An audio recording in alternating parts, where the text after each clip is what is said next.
A whole lot of Sword Art Online news arrived this weekend, and not just SAO games, mind you. Yesterday, the opening for both Alicization Lycoris and Alicization War of Underworld Core 2 have been confirmed to be performed by ReoNa, and we received a brand new trailer for Alicization Lycoris as well, highlighting skill systems, multiplayer and character creation, as well as some more story clues and new confirmed playable characters. So, welcome everyone, it's me Gamerturk, your most reliable source of Sword Art Online information on YouTube.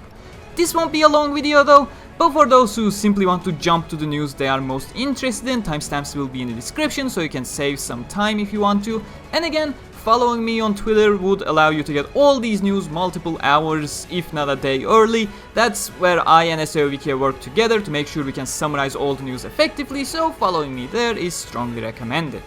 Anyways, first things first, the news that started the entire news drop was that during a ReoNa concert in Japan, in fact it wasn't ReoNa specific as far as I know, but no need for all those details, it was announced that ReoNa would sing the opening for both Sword Art Online Alicization Lycoris, the upcoming console game launching in May 21st in Japan and 22nd in the West, and for the second part of War of Underworld airing in April 2020. Shortly after those reports, the official accounts finally confirmed them and announced ReoNa would be performing both openings. War of Underworld opening is going to be called Anima, and for those of you who are typing into Google Anima meaning, the song title is referring to the second meaning of the word, the part of the psyche which is directed inwards, in touch with the subconscious, which is obviously referring to Kirito. Light novel readers already know what's up based on that description. Anime onlys, wait until March for War of Underworld Part 2 trailer and I may get to reveal more to you. As for the Alicization Lycoris opening that we may get to hear a preview of Wednesday 12th of February is called Scarlet, and not just normally written, it is using the trademark gonna get cut in half notation of Scar/lit, which is probably giving all the Yu-Gi-Oh fans some terrible flashbacks. Kiba, you around there by any chance?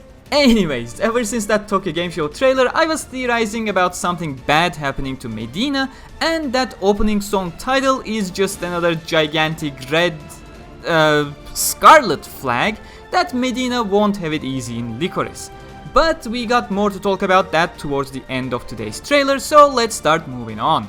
Switch fans, I would like to point out that this is currently no more than a rumor, so don't get too excited for now.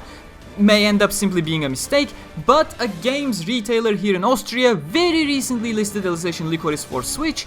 Again, the game so far has never been advertised for Switch, we have heard nothing from the developers at all. This is just one retailer in Austria. I checked the other retailers here as well, none of them have a Switch version listed, so again, this may be a listing error, but I promise when there ever is an announcement for Switch, I will surely let you know, as it is with everything else regarding SAO. But with that, we can safely move over to the trailer. Again, we will receive a longer version of this trailer really soon, but if you want a full translation of the current one, we published it earlier yesterday with SAO Wikia here on my channel, so you can watch that first uninterrupted if you want before I get into it.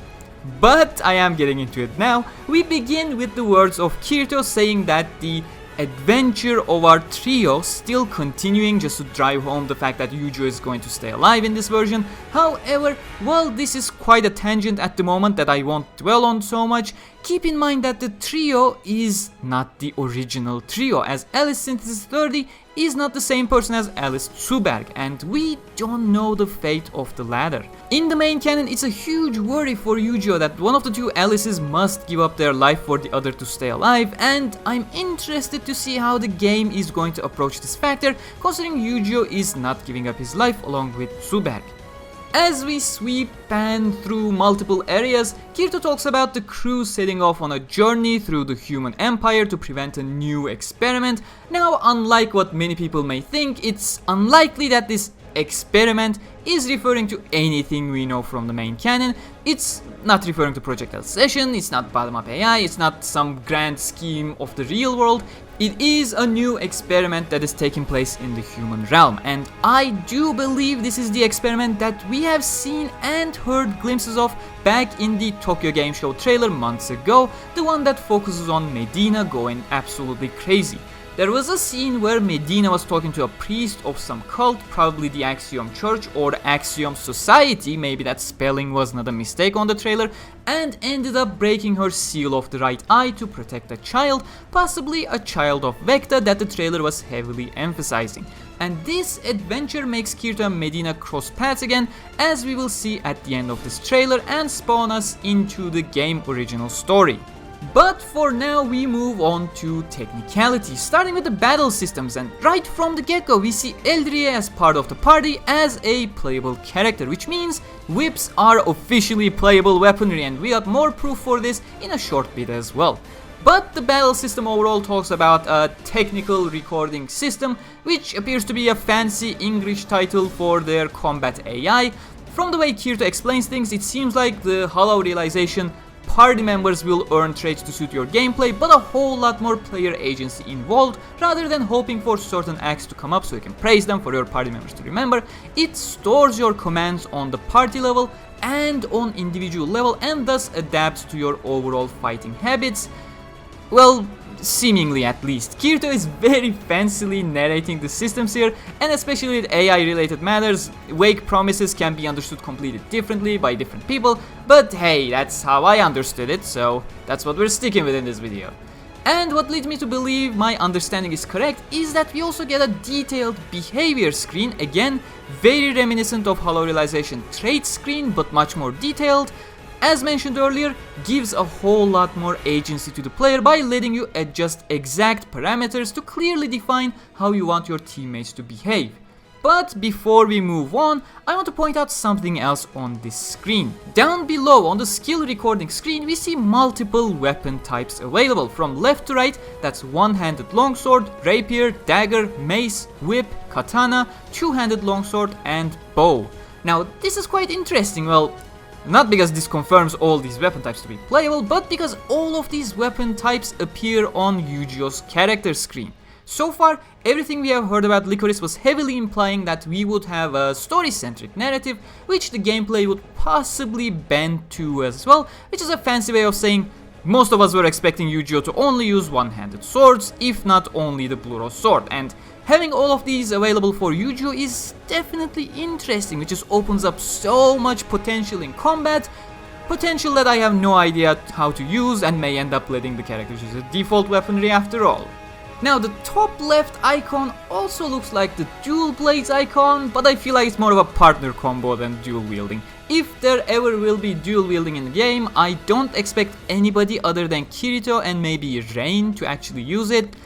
Anyways, we can see that going into an attack, you can slow down time and assign other characters to do switch combos with, which is absolutely neat. And in fact, you can chain this switch attack to other characters back to back. The video shows Kirito chaining to Yu-Gi-Oh, chaining to Alice, chaining to Medina in a custom order, mind you, which is definitely a huge upgrade from ordering your team and getting in a fixed order to chain attacks back, like back in Hollow Realization. This way, you can simply start a chain and then intuitively chain through characters that are available at that moment of attack, so your chain does not have to break if one character in a fixed order is unavailable to chain through. And of course, after you complete all 4 chains, you do a team ultimate kinda thing that right afterwards covers your screen with huge visuals of blushing happy characters that prevents you from seeing anything. Maybe slightly shrink the visual so I can see a bit after my attack finishes. Other than that, it's definitely wonderful. It always feels incredibly powerful to pull off team attacks like this, and I'm sure Lycoris won't disappoint on that front. And then comes the multiplayer segment. Still remember the times when they said multiplayer probably won't be available at launch, but it's being considered. And I said they were definitely going to have co-op multi similar to Hollow Realizations.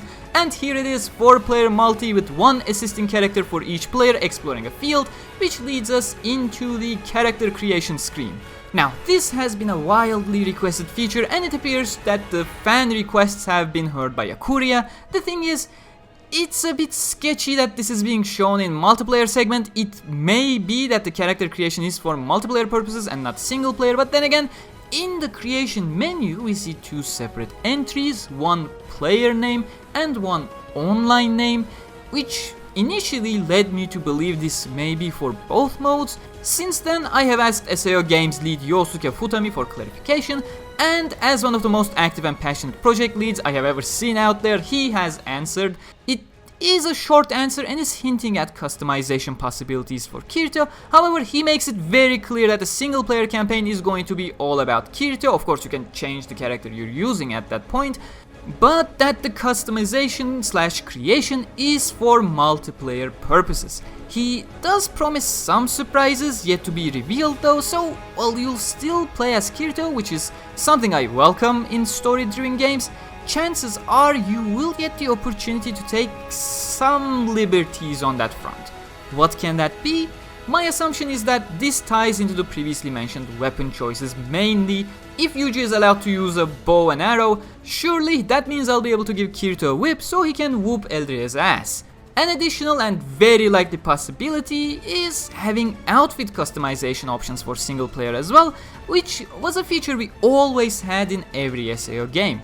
Some were more limited than others, yes, like Lost Song that it had tied to character skins for example, but nevertheless it is very likely that outfits / uniforms will be customizable in single player as well.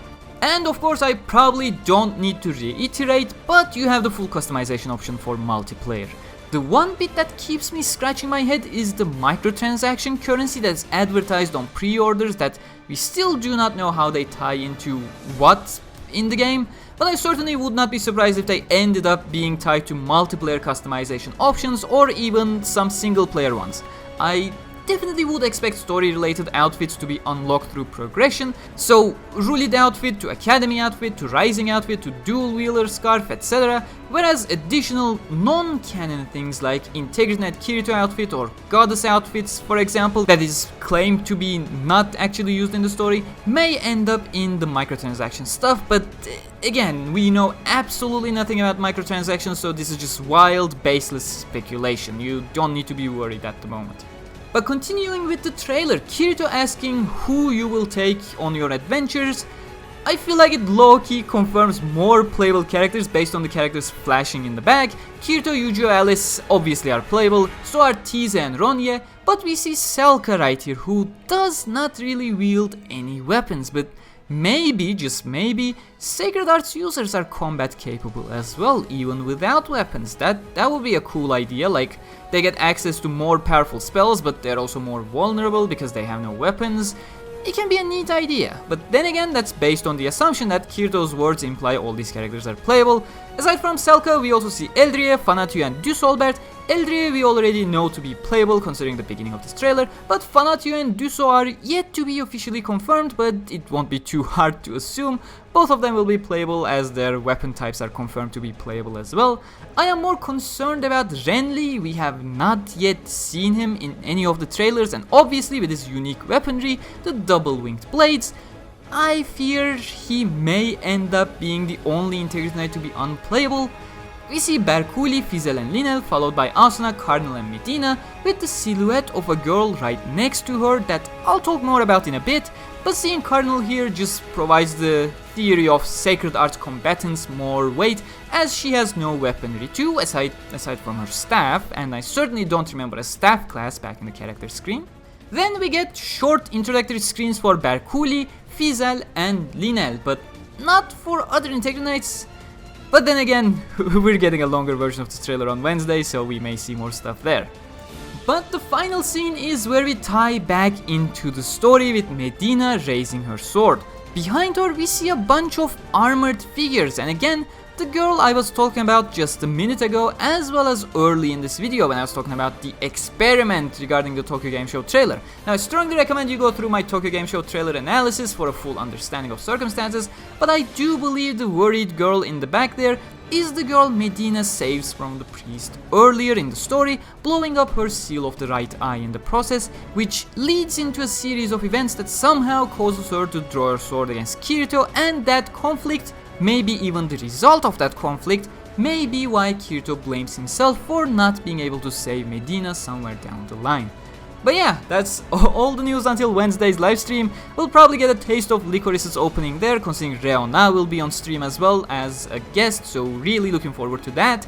Either way, if you enjoy this news drop, please do leave a like. If you have questions, ask them in the comments and I'll try to answer them. Remember, following me on Twitter is the fastest ways to get your news because it's easier to tweet than it is to script, record and edit an entire news drop. But either way, huge thanks to all my patrons and channel members as always, and I'll see you next time. Until then, stay cool.